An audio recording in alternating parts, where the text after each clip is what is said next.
Hi hello నమస్తే welcome to social post TV. నేను మీ anchor పప్పు. ఈ రోజు నేను ఒక స్పెషల్ గెస్ట్ తో ఉన్నాను. ఆ గెస్ట్ ఎవరో కాదు, న్యూమరాలజిస్ట్ విశ్వక్ సేన్ గారితో నేను ఉన్నాను. ఆయన కొన్ని ఆసక్తికరమైన విషయాలు తెలుసుకుందాం. న్యూమరాలజీ అంటే ఏంటిది, అసలు కొన్ని నెంబర్స్ కూడా మనం దాని న్యూమరాలజీ ప్రకారమే తీసుకోవాలని అంటుంటారు. అది ఎంతవరకు నిజం అండ్ ఎలాంటి నెంబర్స్ మనం చూస్ చేసుకోవాలో సార్ని అడిగి తెలుసుకుందాం.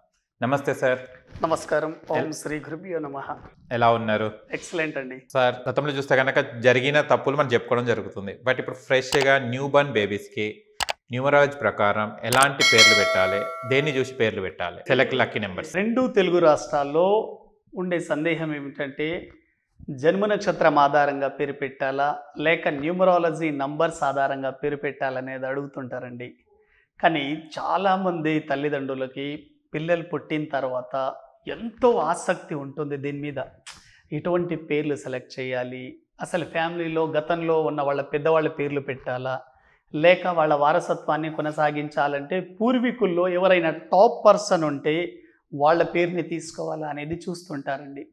వీటన్నింటికంటే ముఖ్యమైనది ఏంటంటే మీ అబ్బాయి కానీ మీ అమ్మాయి ఎప్పుడు పుట్టారో వాళ్ళ డేట్ ఆఫ్ బర్త్లో నక్షత్రం పాదం ఆధారంగా జ్యోతిషంలో తీసుకోవాలి, న్యూమరాలజీలో నేమ్ నంబర్ని కూడా తీసుకోవాలి. అంటే date of birth very very important.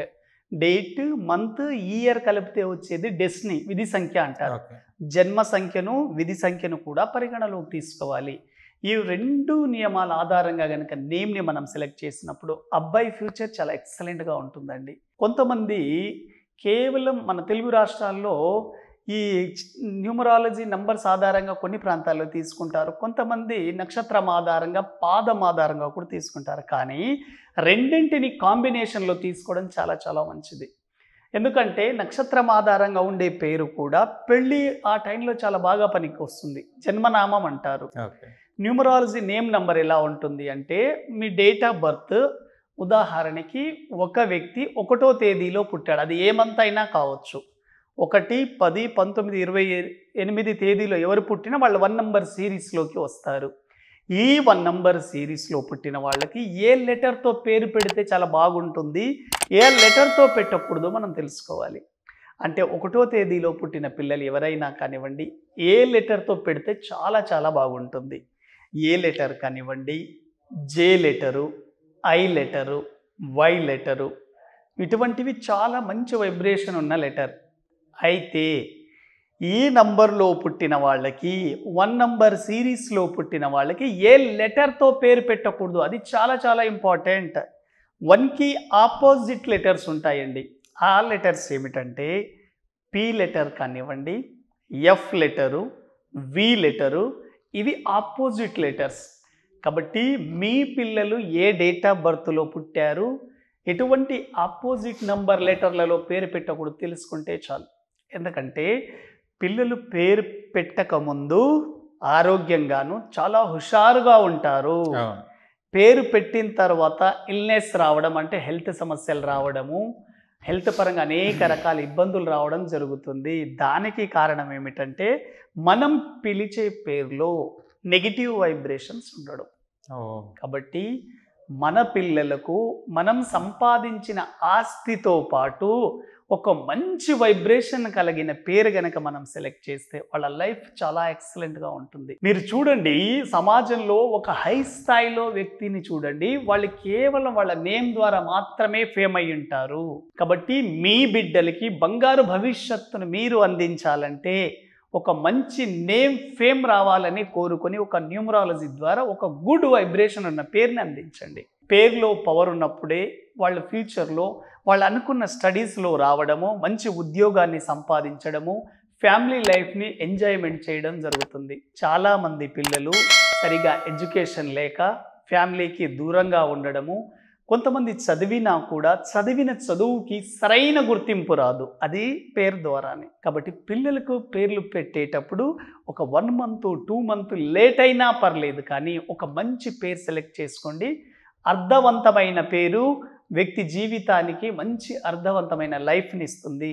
పేరులో పవర్ లేకుండా, పేరులో అర్థం లేకుండా ఎటువంటి పేరు పెట్టకండి. చాలామంది ఒక మంచి పేరు పెట్టుకున్నప్పటికీ కూడాను నిక్ నేమ్తో పిలుస్తుంటారండి. అంటే కాలింగ్ నేమ్ అంటారు దాన్ని. చూడండి ఎలా పిలుస్తారు. ఉదాహరణకి కార్తికేయ అనే ఒకటి చాలా పవర్ఫుల్ నేమ్ అండి. అటువంటి మంచి పేరు పెట్టుకున్నప్పుడు కూడా తల్లిదండ్రులు బిట్టు అని పిలవడము, నాని అని పిలవడం, సంజు, కన్నా, పండు ఇటువంటివి పిలుస్తుంటారు. ఇవి చాలా నెగిటివ్ వైబ్రేషన్స్ ఉన్న పేరు. మీ పిల్లలకి మీరు ఏ పేరుతో అయితే పిలుస్తున్నారో ఆ సౌండ్ ఫ్రీక్వెన్సీ అనేది వాళ్ళ సబ్కాన్షియస్ మైండ్లో ప్రింట్ అవుతుంది. కాబట్టి మీ పిల్లలకి పిలిచే పేరు చాలా చాలా ఇంపార్టెంట్. వీటితో పాటు మీ యొక్క సర్నేమ్ని కూడా పరిగణలోకి తీసుకోవాలి. చాలామంది వాళ్ళ పేరు కంటే కూడాను వాళ్ళ సర్నేమ్ ఇంటి పేరుతో పాపులర్ అయిన వాళ్ళు ఉన్నారు. కాబట్టి ఇంటి పేరు కూడా చాలా చాలా ఇంపార్టెంట్. ఇంటి పేరులో పవర్ ఉందా లేదా తెలుసుకోండి.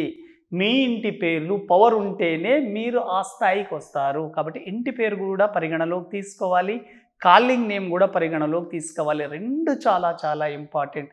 ఇవన్నీ నియమాలు చూసి న్యూమరాలజీ ద్వారా కనుక ఒక బెస్ట్ నేమ్ని కనుక మీరు తీసుకురాగలిగితే 100% మీ పిల్లలకి ఒక గుడ్ వైబ్రేషన్ కలిగిన పేరు ఒక మంచి లగ్జరీ లైఫ్ని అందిస్తుంది. అయితే చాలామంది ఈ అమ్మాయిలకు పేర్లు పెట్టేటప్పుడు అబ్బాయి పేర్లలో కొన్ని నెగిటివ్ నేమ్ వైబ్రేషన్స్ ఉంటాయి, అమ్మాయి పేర్లలో కూడా ఉంటాయి. అబ్బాయి పేర్లలో మీరు చూడండి సౌండ్ వైబ్రేషన్లో అంటే మనం పలుకుతున్నప్పుడు ఆ వాయిస్ ఫ్రీక్వెన్సీలో శాడ్ అనే సౌండ్ రావడము, కిల్ అనే సౌండ్ రావడము, నిల్ అనే సౌండ్ రావడము, వార్ అనే సౌండ్ రాకుండా చూసుకోండి. ఇది చాలా చాలా ఇంపార్టెంట్. మనం పలుకుతున్నప్పుడు దాన్ని సౌండ్ ఫ్రీక్వెన్సీ అంటారు. మనం ఆ సౌండ్స్ ప్రొనౌన్సియేషన్లో నెగిటివ్గా ప్రొనౌన్సియేషన్ చేస్తున్నామా అంటే అనిల్లో నిల్ అనే సౌండ్ ఉంది చూడండి. ప్రసాద్లో శాడ్ అనే సౌండ్ ఉంటుంది. వార్ అనే సౌండ్ ఉన్న పేరు ఎండ్ అనే పేరు రాకూడదు. ఇటువంటివి చూసుకోండి అబ్బాయిలలో. అదేవిధంగా అమ్మాయిల పేర్లు చూస్తున్నప్పటికీ పక్షుల పేర్లు, నదుల పేర్లు, పర్వతాల పేర్లు, పాముల పేర్లు లేకుండా చూసుకోండి. అమ్మాయి పేర్లలో ఉదాహరణకు మీరు చూడండి నాగిని అని పిలుస్తుంటారండి. పక్షుల పేర్లు చూడండి మీరు హంస కానివ్వండి, ఇటువంటి పేర్లు. నదుల పేర్లు కృష్ణ, కావేరి ఇటువంటి పేర్లు లేకుండా పర్వతాల పేర్లు వింధ్య, గంగా ఇటువంటి పేర్లు అన్నీ నెగిటివ్ సౌండ్ వైబ్రేషన్స్. కాబట్టి ఏ సాంప్రదాయంలో ఉన్నా కూడాను మీరు హిందువులు కానివ్వండి, ముస్లింలు కానివ్వండి, క్రిస్టియన్స్ మీ సాంప్రదాయానికి అనుగుణంగా చాలా పవర్ఫుల్ వైబ్రేషన్ కలిగిన పేర్లు సాంప్రదాయంలోనే ఉన్నాయి. మనం ఈరోజు పెట్టిన పేరు వాళ్ళ భవిష్యత్తుకు రాబోయే 30-40 సంవత్సరాలకు కూడా పాష్గా ఉండాలి. అటువంటి పేరు సెలెక్ట్ చేసుకోవాలి. పేరులో పవర్ ఉండాలి, అర్థవంతంగా ఉండాలి. ఒక అర్థవంతమైన పేరు మాత్రమే ఒక వ్యక్తికి అర్థవంతమైన జీవితాన్ని ఇస్తుందనడంలో ఎటువంటి సందేహం లేదు. ఇప్పుడు మీరు నిర్ణయించుకోండి మీ బిడ్డలకు మీరు ఎటువంటి పేరుని అందించాలనుకుంటున్నారు. తల్లిదండ్రులు మీరు అందించాల్సింది మీ ఆస్తులే కాదు, మీ ఆస్తిపాస్తులతో పాటు ఒక మంచి పవర్ఫుల్ వైబ్రేషన్ ఉన్న పేరుని కనుక అందిస్తే 100% వాళ్ళ లైఫ్లో చాలా ఉన్నత స్థాయికి వెళ్తారు. Okay, thank you. Thank you అండి. చూశారు కదా ఫ్రెండ్స్, పిల్లలకి ఎలాంటి పేర్లు పెట్టాలి అండ్ ఎలాంటి వైబ్రేషన్ వస్తుంది, నెగిటివ్ అండ్ పాజిటివ్ గురించి సార్ చెప్పడం జరిగింది కదా. అండ్ మీరు కూడా అయితే ఫాలో అయిపోతే సక్సెస్ని టెస్ట్ చేయొచ్చు.